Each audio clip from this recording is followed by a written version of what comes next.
La endogamia es la situación en la cual los apareamientos ocurren entre individuos que están más emparentados entre sí que con respecto al promedio de la población, o más emparentados entre sí respecto a lo esperado por azar. Como veníamos viendo, en todas las poblaciones hay algún grado de parentesco, especialmente cuanto más pequeñas son, porque en algún momento, a medida que ocurren las generaciones, todos los individuos van a tener alelos que han sido heredados de un ancestro común.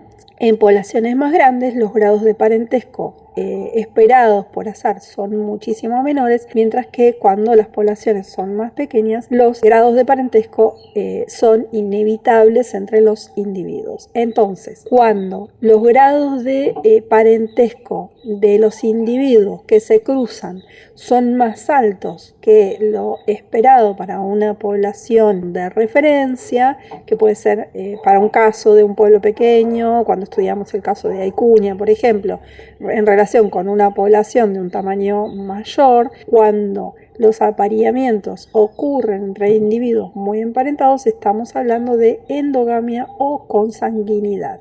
¿Qué es un pariente? Individuos que son parientes son individuos que han heredado alelos por ancestría, es decir, que los heredaron de un mismo ancestro común. Tienen allá lejos en su genealogía o no tan lejos alguien de quien ambos descienden, ¿sí? Abuelos, bisabuelos, tatarabuelos o un poco más lejos. Entonces, cuanto más lejos esté ese ancestro, menor es el grado de parentesco que tenemos, mientras que cuanto más cerca esté ese ancestro, mayor es el grado de parentesco que tenemos. Tenemos mayor grado de parentesco con un hermano biológico o hermana biológica que con un primo o prima, que con un primo segundo o prima segunda. ¿Sí? A medida que nos alejamos de ese ancestro común, el grado del parentesco va disminuyendo y la probabilidad de que hayamos heredado los mismos alelos de ese ancestro va disminuyendo. Pero cuando las poblaciones son chicas, lo que ocurre es que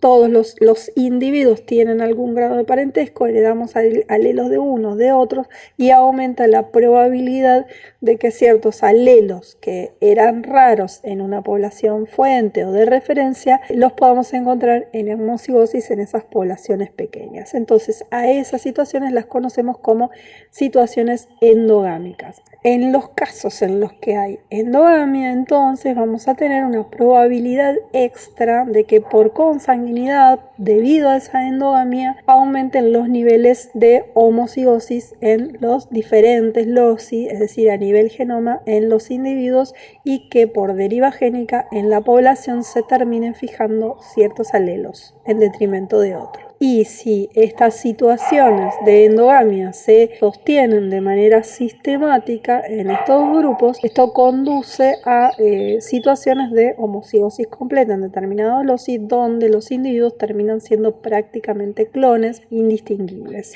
El ritmo a que ocurre esta pérdida de variabilidad también depende del grado de parentesco de los individuos. No es lo mismo si los individuos están emparentados de manera muy cercana que si están emparentados de manera muy lejana. Para todo esto hay obviamente un montón de fórmulas, ecuaciones matemáticas que nosotros no vamos a ver ni por casualidad, vamos a pasar así. Sí, no vamos a ver nada de matemática de todo esto.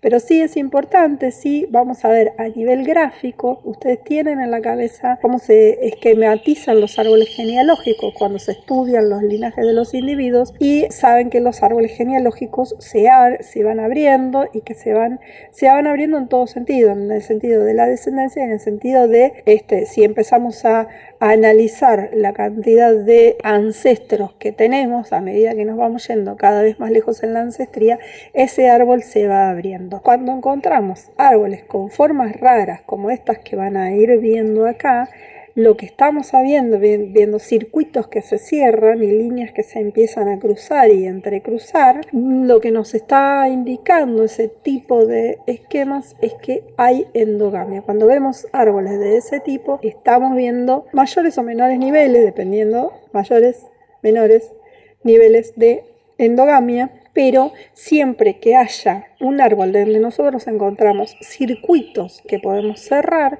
cuantos más circuitos encontremos y cuanto más pequeños sean esos circuitos, que cada uno de esos circuitos cerrados quiere decir que hay un ancestro común, quiere decir que hay un nivel de endogamia que estamos sumando a ese individuo. La endogamia entonces es una situación que se da en determinadas circunstancias, cuando las poblaciones son chicas o cuando hay algunas preservaciones de linajes, como ocurre por ejemplo en los casos de la realeza, en humanos, y de ciertos linajes que por algún motivo se conservan, pero son situaciones muy distintas al incesto. El incesto se considera que ocurre entre individuos directamente emparentados y es una situación que socialmente en nuestra especie no está aceptada, pero se trata de apareamientos entre hermanos, padres e hijos, abuelos y nietos, tíos y sobrinos también, directos, digamos.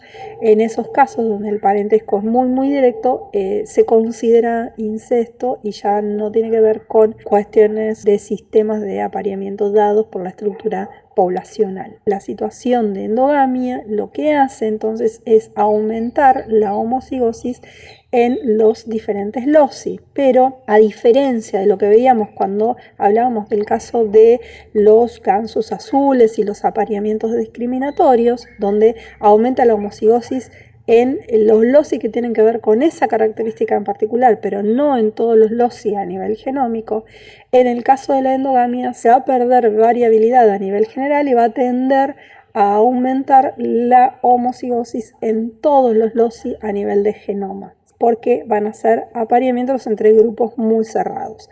A diferencia de lo que ocurría cuando hablábamos del caso de los cisnes azules, donde esos apareamientos solamente se elige una característica como el color, pero el resto de las condiciones pueden tener muchísima variabilidad en esas grandísimas poblaciones de gansos que tienen millones de individuos. Entonces, en esos casos los gansos no pierden variabilidad. En el caso de la endogamia sí se pierde variabilidad.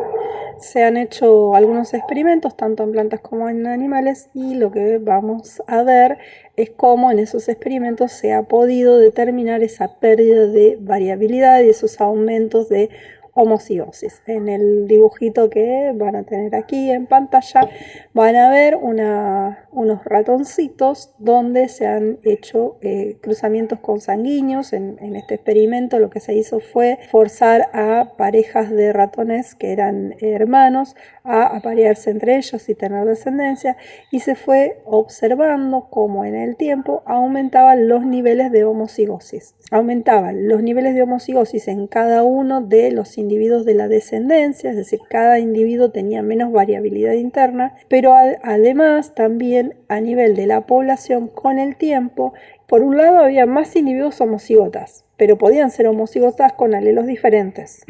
Pero luego de un tiempo de varias generaciones, recuerden que los genetistas medimos el tiempo en generaciones, luego de varias generaciones, ciertos alelos por deriva génica se van perdiendo y un único alelo queda fijado. Entonces todos los individuos tienden a ser muy iguales, muy parecidos, prácticamente clones. Se pierden los niveles de heterocigosidad y de variabilidad de cada individuo y también se pierden los niveles a nivel del grupo, ya sea una población porque es pequeña, porque es una población cerrada, o un linaje que tiene ciertas preferencias de cruzamiento, como ocurre en la realeza o como ocurre en sociedades que tienen sistemas de castas muy cerrados, muy estrictos, donde algunas castas también son pequeñas, digamos, y tienen menores posibilidades de cruzamiento con individuos de otras castas. Entonces se empiezan a constituir subgrupos dentro de la población que tienen características genéticas muy diferentes de los otros subgrupos que hay en la población. Como hay algún grado de parentesco mayor o menor en las poblaciones, también se habla de exogamia forzosa. Vamos a ver luego algunos mecanismos en los que se promueve la exogamia, es decir, el apareamiento con individuos no emparentados. Cuando los apareamientos son mayores de lo esperado por azar entre individuos no emparentados, se habla en esos casos de que hay exogamia forzosa. Y vamos a ver a A continuación, cuando concluyamos en endogamia, vamos a ver algunos ejemplos de mecanismos que promueven la exogamia y que de ese modo aumentan la variabilidad dentro de los individuos. Pero eso todavía falta un poquito.